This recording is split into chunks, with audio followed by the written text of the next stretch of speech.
الحمد لله الذي فطر السماوات والأرض ورفع السماوات بغير أمد ونور الشمس والقمر نحمده ونصلي على رسوله الكريم أما بعد فأعوذ بالله من الشيطان الرجيم بسم الله الرحمن الرحيم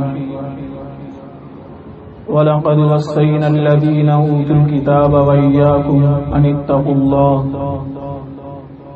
صدق الله العظيم وصدق رسوله النبي الكريم اللهم صل على سيدنا محمد وعلى آل سيدنا محمد وبارك وسلم.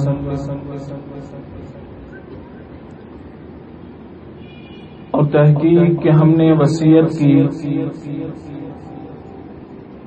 اہل کتاب کو اور تمہیں بھی ان اتقوا اللہ کہ تم اللہ سے ڈرو. اللہ رب العزت اپنے بندوں کو تقوی کی وصیت فرما رہے ہیں. وصیت یہ پورے کلام کا یہ نچوڑ ہوتا ہے.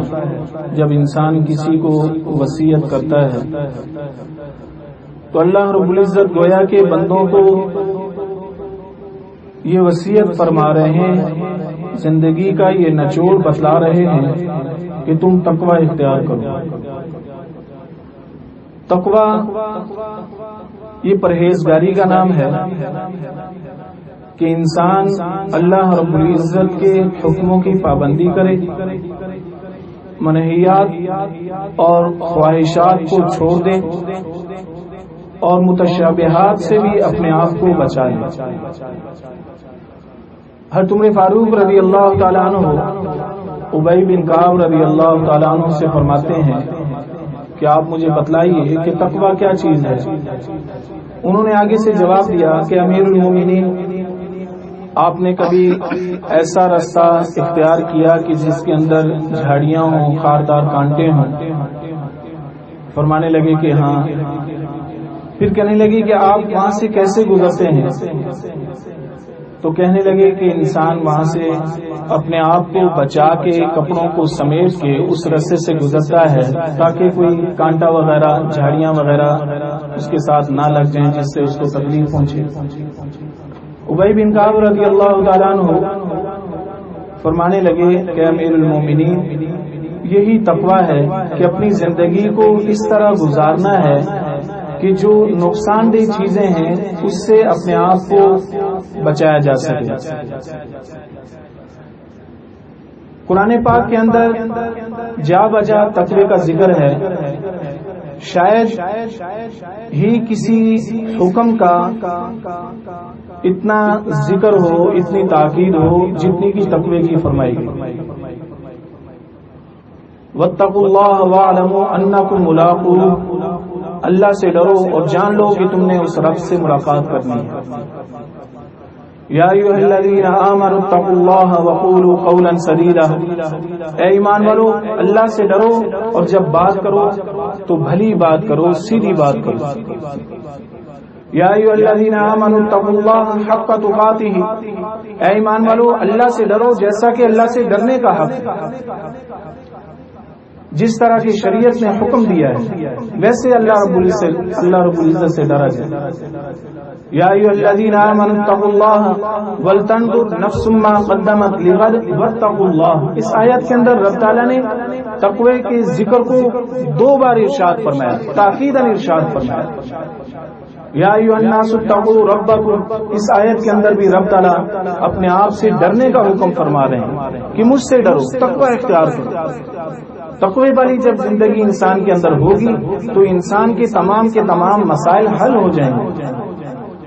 اس لیے کہ جب تقوی انسان کے اندر آتا ہے تو وہ اللہ رب العزت کے جو احکامات ہیں ان کو بھی پورا کرتا ہے. رسول اللہ صلی اللہ علیہ وسلم کے ساتھ جو محبت والا معاملہ ہے اس کو بھی صحیح طرح سر انجام دیتا ہے. ماں باپ کے ساتھ جو سلوک کرنا ہے وہ بھی اچھے طریقے سے سلوک کرتا ہے. پڑوسیوں کے جو حقوق ہیں اس کی بھی رعایت کرتا ہے. ہر چیز کا وہ لحاظ کرتا ہے. کس کی بنا پر؟ تقوی کی بنا پر. تو اس کی شریعت کے اندر بڑی اہمیت ہے تقویٰ. آج ہماری زندگیوں کے اندر تقویٰ ختم ہو چکا ہے. اور پھر یہی نہیں کہ تقویٰ آ گیا تو اور آگے اس کا کوئی مسئلہ نہیں ہے اور دوسرا اس کا کوئی کام نہیں ہے، بلکہ اس کے بہت اچھے ثمرات ہیں، وہ انسانی زندگی کے اوپر پھر مرتب ہوتے ہیں. پہلا ثمرہ تکفیر سیئات. وَمَن يَتَّقِ اللَّهَ يُكَفِّرْ عَنْهُ سَيِّئَاتِهِ. جو اللہ سے ڈرتا ہے اللہ رب العزت اس کی سیئات کو مٹا دیتے ہیں، ختم فرما دیتے ہیں. جو چھوٹے چھوٹے گناہ ہیں اللہ پاک ان کو ویسے ہی معاف فرما دیتے ہیں. آپ نے دیکھا ہوگا جس سے ہمیں محبت ہوتی ہے اس کی چھوٹی موٹی جو غلطیاں ہیں اس کو نظر انداز کر دیتے ہیں. ماں اپنے بچے کی چونکہ محبت ہے اپنے بچے کی چھوٹی چھوٹی غلطیوں کو نظر انداز کر دیتی ہے. کس کی بنا پر؟ تقوی کی بنا پر. تو اللہ رب العزت بھی ہمارے جو ہے جو چھوٹے چھوٹے گناہ ہیں صغیرہ گناہ ہیں ان کو معاف فرما دے. دوسری جگہ اللہ رب العزت نے ارشاد فرمایا وَمَن يَتَّقِ اللَّهَ يَجْعَل لَّهُ فُرْقَانًا. جو شخص اللہ سے ڈرتا ہے اللہ رب العزت اس کو فرقان عطا فرماتے ہیں. یہ فرقان کیا ہے؟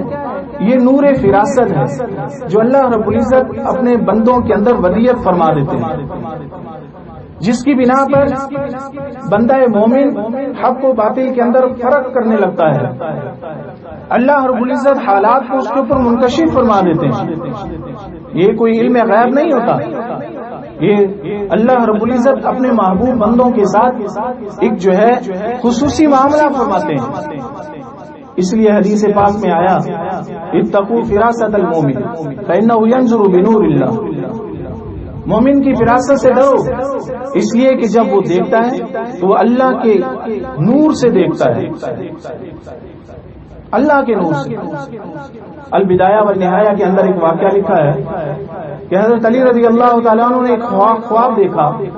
اس خواب میں کیا دیکھا کہ نبی اکرم صلی اللہ علیہ وسلم فجر کی نماز پڑھا ہے. انہوں نے پیچھے نماز پڑھی، 2 سورتوں کی تلاوت کی، بڑا مزہ آیا. نماز پڑھنے کے بعد آپ علیہ الصلوۃ والسلام مقتدیوں کی طرف جو ہے منہ کر کے بیٹھے ہوئے ہیں. اتنے میں ایک عورت جو ہے وہ کھجوروں کا ایک ٹوکرا لاتی ہے. آپ علیہ الصلوۃ والسلام اس میں سے 2 کھجوریں اٹھا کے حضرت علی رضی اللہ تعالیٰ عنہ کو دے دیتے ہیں. آپ نے جب وہ کھجوریں کھائیں کھجوریں بڑی لذیذ، دل چاہا کہ اور مانگو، لیکن اتنے میں آنکھ کھل گئی. فجر کا وقت تھا. فجر کے بعد مسجد میں گئے. حضرت عمر فاروق رضی اللہ تعالیٰ عنہ کا دور ہے. آپ نے مسجد نبوی کے اندر نماز پڑھی. جب نماز پڑھائی تو نماز کے اندر وہی 2 صورتیں، انہی 2 صورتوں کی تلاوت کی جس کی نبی اکرم صلی اللہ علیہ وسلم نے خواب میں کی. بڑے حیران. نماز پڑھانے کے بعد مقتدیوں کی طرف منہ کر کے بیٹھے ہوئے ہیں. حسن اتفاق سے ایک عورت نے جو ہے کھجوروں کا ٹوکرا بھجوایا. حضرت عمر فاروق رضی اللہ تعالیٰ عنہ نے اس میں سے 2 کھجوریں اٹھا کے حضرت علی رضی اللہ تعالیٰ عنہ کو دے دی. جب وہ کھجوریں کھائیں تو اس کا بیائی وہی ذائقہ کہ جو نبی اکرم صلی اللہ علیہ وسلم نے خواب میں جو کھجوریں عطا فرمائی. کھانے کے بعد کہنے لگے اے امیر المومنین مجھے کچھ اور دے دیجیے. حضرت عمر فاروق رضی اللہ تعالیٰ عنہ نے آگے سے فرمایا اگر خواب میں محبوب نے 2 سے زیادہ دی ہوتی تو میں بھی تمہیں دے دیتا. یہ کیا ہے؟ یہ نور فراست ہے.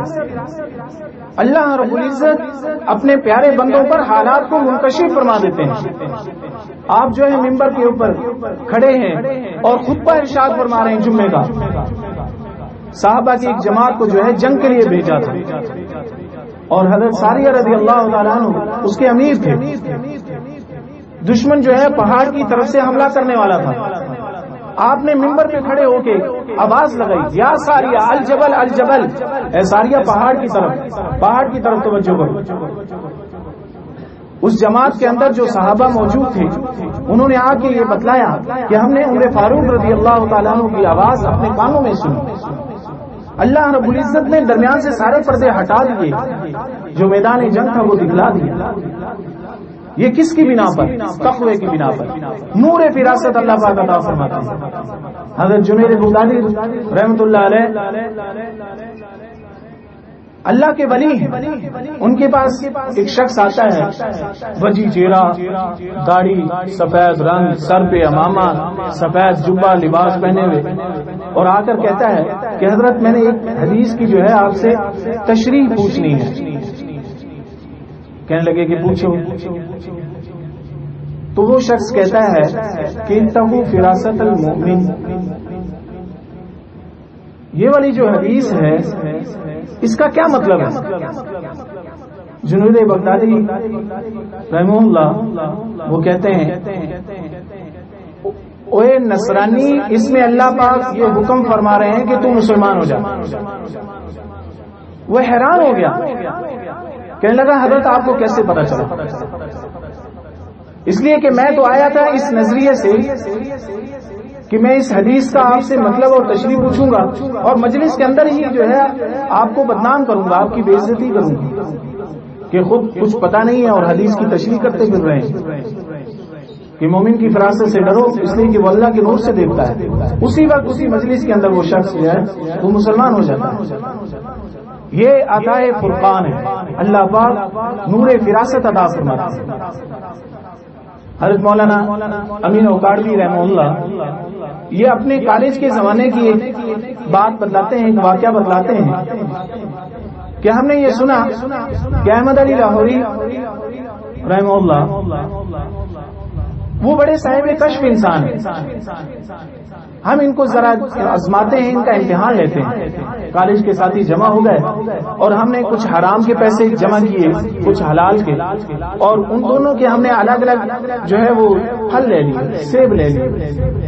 جو حرام کے تھے اس کے بھی نشان لگا دیے، اور جو حرام کے تھے اس کے اوپر بھی، اور پھر ان کو جو ہے خلط ملط کر دیا، ملا دیا، اور ایک شاپر میں ڈال کر ہم حضرت کے پاس پہنچ گئے اور ہم نے وہ پھل جو ہے حضرت کو پیش کیے اور کہا کہ حضرت ہم جو ہے وہ آپ کے دیدار کے لیے آئے تھے، ملاقات کے لیے آئے تھے، اور یہ ہماری طرف سے ہدیہ ہے.